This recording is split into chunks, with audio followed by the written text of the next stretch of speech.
Assalamualaikum warahmatullahi wabarakatuh. Selamat pagi anak-anak semua. Nah, hari ini kita kembali belajar kelas 5, tema 1, subtema 1, PB1.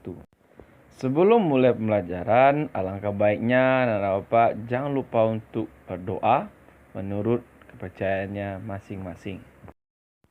Nah, anak-anak Bapak, silakan anak-anak Bapak perhatikan gambar yang sudah Bapak tampilkan ini. Nah, ini gambar tentang apa? Ayo, siapa yang tahu? Ya, benar, bagus sekali. Ini adalah gambar kelinci yang sedang melompat. Nah, kelinci melompat menggunakan kedua kakinya.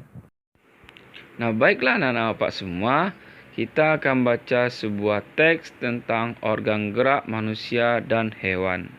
Salah satu ciri dari makhluk hidup adalah bergerak. Secara umum, gerak dapat diartikan berpindah tempat atau perubahan posisi sebagian atau seluruh bagian dari tubuh. Makhluk hidup akan bergerak apabila ada rangsangan yang mengenai sebagian atau seluruh bagian tubuhnya. Gerak pada manusia dan hewan menggunakan organ gerak yang tersusun dalam sistem gerak. Organ gerak berguna untuk berjalan, berlari, melompat, meloncat, memegang, menggali, memanjat, berenang, dan sebagainya. Organ gerak pada hewan dan manusia memiliki kesamaan. Alat-alat gerak yang digunakan pada manusia dan hewan ada dua macam, yaitu alat gerak pasif berupa tulang dan alat gerak aktif berupa otot. Kedua alat gerak ini akan bekerjasama dalam melakukan pergerakan. Kerjasama antara kedua alat gerak tersebut membentuk suatu sistem yang disebut dengan sistem gerak.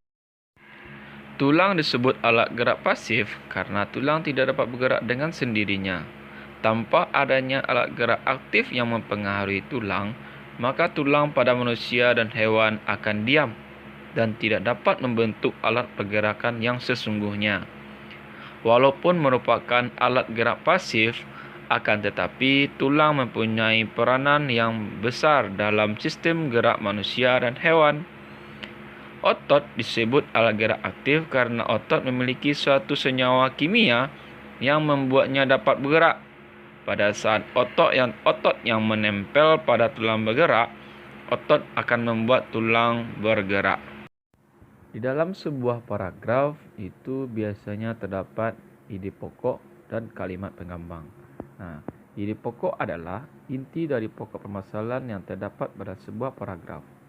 Biasanya ide pokok terletak pada di awal, di akhir.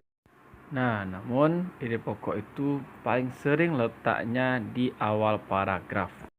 Selanjutnya yaitu adalah kalimat pengembang. Kalimat pengembang adalah kalimat yang menjelaskan lebih lanjut kalimat topik dalam pengembangan paragrafnya.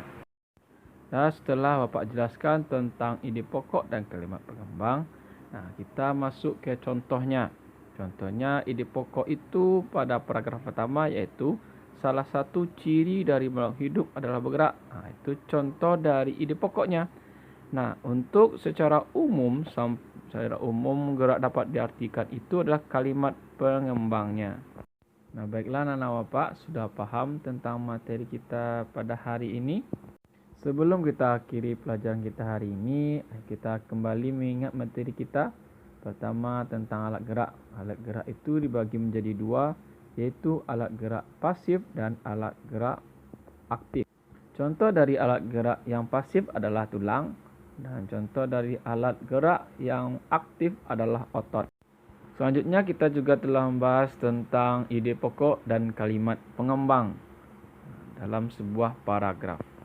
Demikianlah pembelajaran kita pada hari ini. Bapak harapkan anak Bapak paham dan mengerti tentang materi kita. Nah, silakan anak Bapak jawab pertanyaan agar anak Bapak lebih paham. Bapak akhiri, Assalamualaikum warahmatullahi wabarakatuh.